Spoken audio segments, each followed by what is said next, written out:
Hello friends, কেমন আছেন আপনারা? আজকের ভিডিওটি খুবই গুরুত্বপূর্ণ যারা আমার আগের ভিডিওটি দেখেছেন। আপনারা অবশ্যই লক্ষ্য করেছেন আমি ওখানে ভেনামি চাষে 17টি সমস্যার মধ্যে এমটি স্টমাক নামের একটি সমস্যার কথা বলেছিলাম। আমরা আজ জানব সেই এমটি স্টমাকের রহস্য। কথা বলবে এমন একটি স্পোর গঠনকারী পরজীবী বা জীবাণু নিয়ে যা খালি চোখে দেখা যায় না, কিন্তু আপনার চিংড়ি চাষে বিশাল ক্ষতি করে দিতে পারে। এটার নাম ইএইচপি।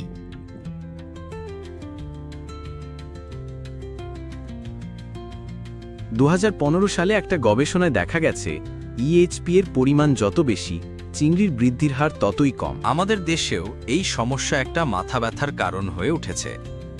কিছু বছর আগে ইএমএস নিয়ে সবাই চিন্তিত ছিল। ইএমএস এর ফলে অনেক চিংড়ি মরত, কিন্তু ইএইচপি চুপচাপ থেকে উৎপাদনকে ধ্বংস করে দেয়। এই ইএইচপি কি, কিভাবে ছড়ায়, কিভাবে আপনার পুকুরে চিংড়ির বৃদ্ধি বন্ধ করে দেয়, আর এই সমস্যা থেকে মুক্তি পাওয়ার উপায়ই বা কি? সব জানতে থাকুন এই ভিডিওর একদম শেষ পর্যন্ত।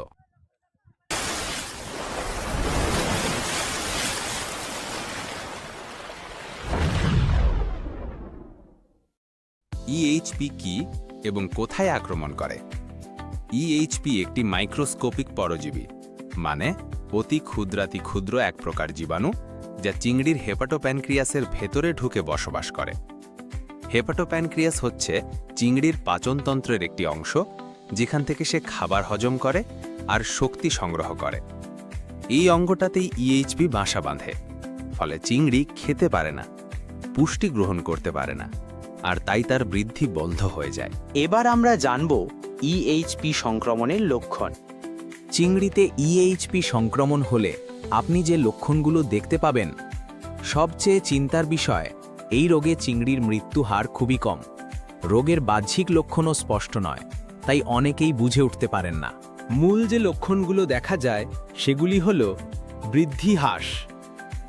আপনার পুকুরে চিংড়িগুলো অনেক ধীরে বড় হচ্ছে। 2. আকারে বৈচিত্র্য। একই পুকুরে কিছু চিংড়ি বড়, কিছু একেবারে ছোট, মানে আকারের মধ্যে ফারাক অনেক বেশি। 3. অলসতা। চিংড়ি খুব একটা চলাফেরা করছে না, খাচ্ছে না, এই সব লক্ষণ দেখা দিতে পারে। 4. হোয়াইট গাট বা সাদা মল। খুব সহজে ভিব্রিওসিস ব্যাকটেরিয়ায় আক্রান্ত হয়ে পড়ে, ফলে অনেক চিংড়ির অন্ত্র এবং মল সাদা রঙের দেখা যায়। চাষের উপর ইএইচপি এর প্রভাব ও ক্ষতি। ইএইচপি সরাসরি চিংড়ি চাষের উপর প্রভাব ফেলে। যেমন 1.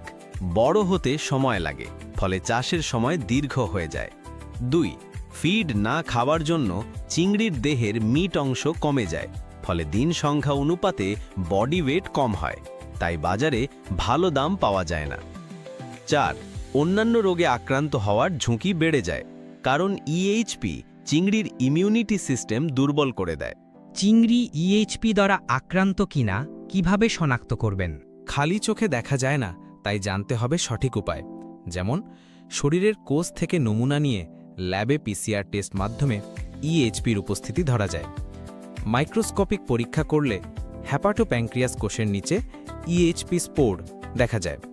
তবে ইএইচপি আক্রান্ত চিংড়ি চেনার আরেকটি উপায় হল, চিংড়ির পাকস্থলী তার মাথার কাছে থাকে, সেই পাকস্থলীতে যদি কোনো প্রকার খাদ্য বা কালো মাটির পরিবর্তে যদি পুরোপুরি খালি দেখতে পান, অথবা কোনো তরল জাতীয় কিছু আছে বলে মনে হয়, এবং একই পুকুরে যদি বিভিন্ন সাইজের চিংড়ি দেখা যায়, সেক্ষেত্রে চিংড়ি ইএইচপি আক্রান্ত হবার সম্ভাবনা বেশি।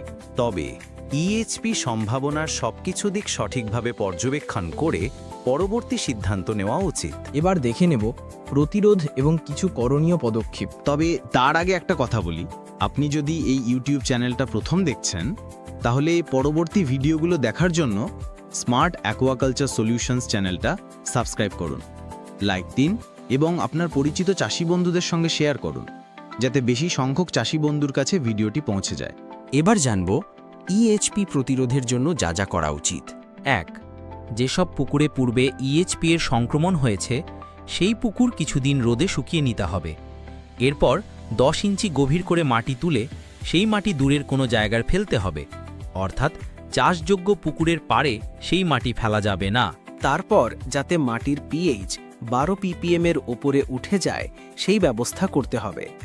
তার জন্য দুটি পদ্ধতির কথা বলবো, দুটোর মধ্যে যে কোনো একটা গ্রহণ করা যেতে পারে।